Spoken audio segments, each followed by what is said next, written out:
Shrimad home remedies में आपका स्वागत है। और हम आपको बताएंगे कि महाभारत का जो सर्वश्रेष्ठ योद्धा थे, मैं कर्ण को सर्वश्रेष्ठ योद्धा मानता हूँ, ये मेरा अपना मत है। वो अपनी 5 गलतियों की वजह से मारे गए।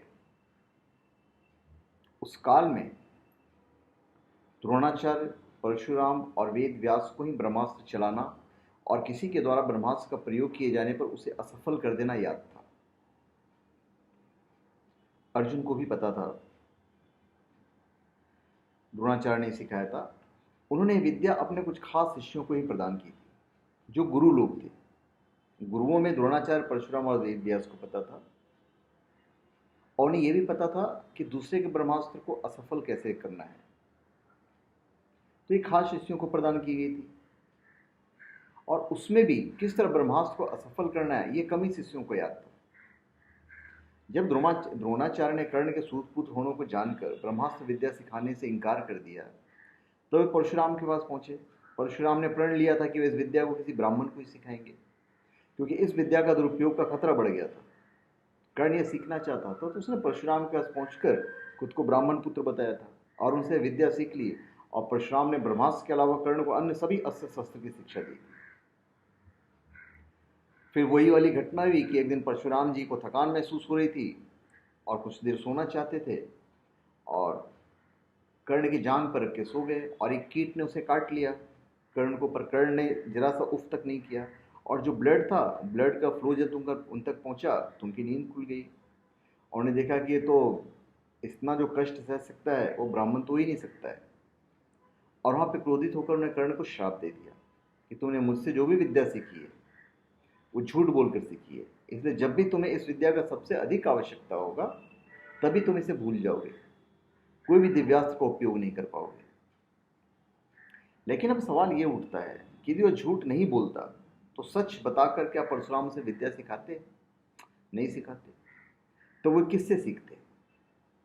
निश्चित ही यह भूल थी, लेकिन भूल नहीं भी थी देखा जाए तो।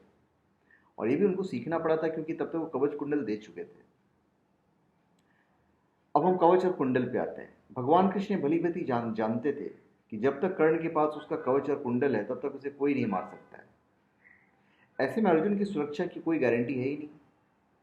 उधर देवराज इंद्र भी चिंतित थे, क्योंकि अर्जुन का पुत्र था।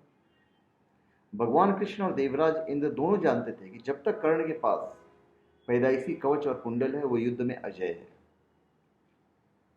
तब कृष्ण ने देवराज इंद्र को एक उपाय बताया, और फिर चूंकि कर्ण बहुत बड़े दानी थे तो इंद्र वेश बदलकर, ब्राह्मण का वेश बदलकर वो कवच और कुंडल ले लेते हैं, दान मांग लेते हैं। और यहां उसने दूसरी गलती कर दी। वो भी पहले इंद्र ने उसे संकल्प करवाया कि तुम संकल्प करो कि तुम दे दोगे। संकल्प करने के बाद उन्हें गुस्सा भी आया कि संकल्प की क्या जरूरत है, कर्ण का जबान मतलब कर्ण का जबान। फिर भी उन्होंने संकल्प किया और दे दिया। एक पल के लिए सन्नाटा छा गया जब उन्होंने मांगा तो। कर्ण ने इंद्र की आंखों में झांका, और फिर दानवीर कर्ण ने बिना एक क्षण गवाए अपने कवच और कुंडल अपने शरीर से खंजर की सहायता से अलग किया और ब्राह्मण को सौंप दिया। और जब इंद्र वहां से भागे, जान बचा करके वापस नहीं मांग ले, तो उनका रथ आगे नहीं बढ़ा, क्योंकि उनको भी कुछ ना कुछ देना था। और फिर उन्होंने एक अस्त्र उसे दिया, जिसे वज्रास्त्र समझ लीजिए या अमोघ अस्त्र कह लीजिए, और कह दिया कि ये जिस पर भी चलाओगे वो इससे बच नहीं सकता है। वहां भी कर्ण लेने से मना कर रहा था, बोला कि मेरे को नहीं चाहिए। वहां पे वो देवराजेंद्र वो अमोघ अस्त्र छोड़कर चले गए, जो उसे वज्र रूप की शक्ति थी, वो छोड़कर चले गए कि जब भी हो तुम इसे इस्तेमाल कर लेना। यहां भी अगर वो चाहते तो कैसे मतलब मांग सकते थे। और एक बार का जो उसमें उन्होंने क्लॉज डाल दिया था कि इसे तुम एक बार इस्तेमाल कर सकते हो, वो चाहते थे 2-3 क्लॉज मांग लेते थे। तो एनीवेज उनके पास वो मिल गया था। अब हम तीसरी गलती पे आते हैं। हालांकि ये जो तीसरी गलती है ये ज़्यादातर कहानियों पर आधारित है। अब ये कथा कितनी सच है इस पर तो शोध होना चाहिए, क्योंकि लोग कथा पर आधारित है। माना जाता है कि युद्ध के दौरान कर्ण के तुनीर में कहीं से एक बहुत ही जहरीली सांप आकर बैठ गया। तुनीर अर्थात जहां तीर रखते हैं, यह पीछे पीठ पर बंधी होती है। कर्ण ने जब एक तीर निकालना चाहा तो उसकी जगह सर्प उसके हाथ में आ गया।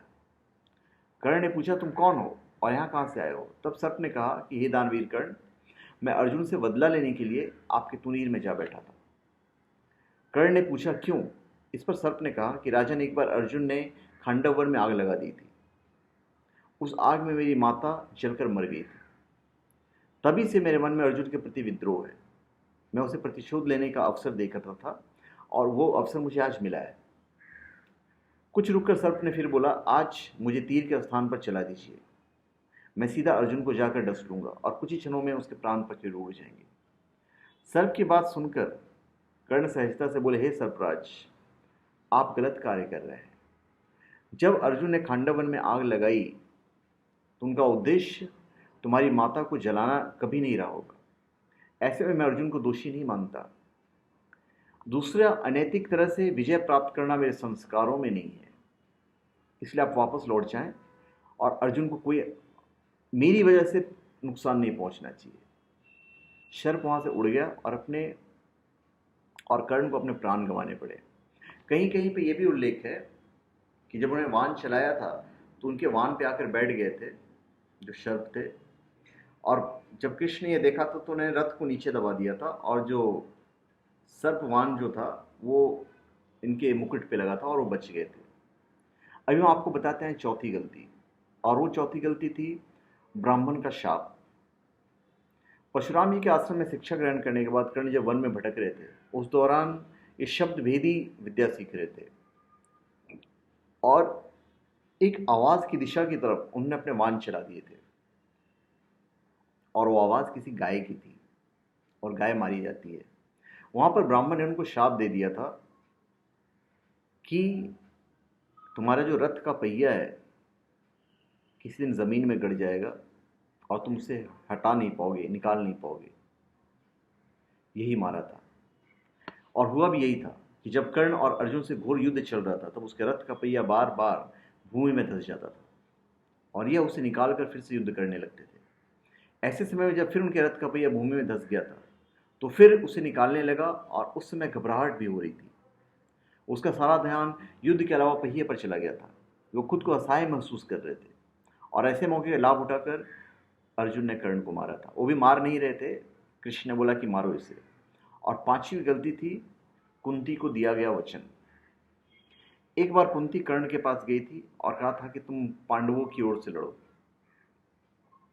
कर्ण ने मना कर दिया था कि जिसका हम नमक खा रहे हैं, जिसका एहसान मेरे ऊपर है, जो जिंदगी भर जिसके साथ में रहा, जिसकी वजह से आज मैं कर्ण हूं, मैं उसका साथ कैसे छोड़ दूं।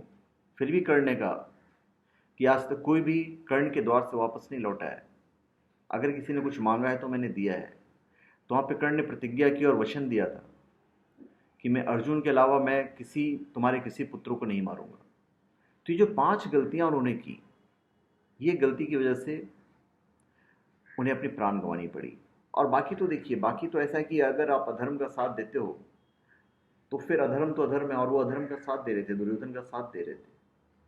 उनकी सबसे बड़ी गलती ये थी कि उन्होंने जब चीरहरण हो रहा था द्रौपदी का, तो उस वक्त उनको आवाज उठानी चाहिए थी, क्योंकि अगर वो चाहते तो चीरहरण रुक सकता था।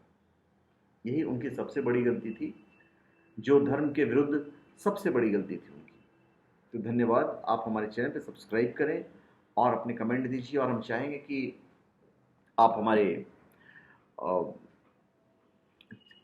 कुछ भी अगर आपको चाहिए हमसे ज्ञान प्राप्त करना, तो आप हमारे वीडियो के नीचे जो कमेंट बॉक्स होता है, आप कमेंट बॉक्स में लिख सकते हैं। हम यथासंभव कोशिश करेंगे कि हम आपके प्रश्नों का उत्तर दें। और अगर आपको हमारा वीडियो अच्छा लगा तो हम चाहेंगे कि आप एक लाइक दे दिया कीजिए, और चाहेंगे इसको शेयर भी कर दिया कीजिए। और हम ये भी चाहेंगे कि चाहे वो आयुर्वेद से रिलेटेड हो, चाहे धर्म से रिलेटेड हो, किसी भी चीज़ को अगर पूछना हो तो आप निसंकोच कमेंट कर दिया कीजिए। और अगर आपको वीडियो अच्छा नहीं लगे, अगर मैंने कुछ गलत कहा है, तो आप उसे सुधार कर उस कमेंट में लिखें, ताकि दूसरे लोग उस कमेंट को पढ़ सकें और सही समझ सकें। तो धन्यवाद। आप हमारे चैनल पे सब्सक्राइब करें, और अपने कमेंट दीजिए। धन्यवाद।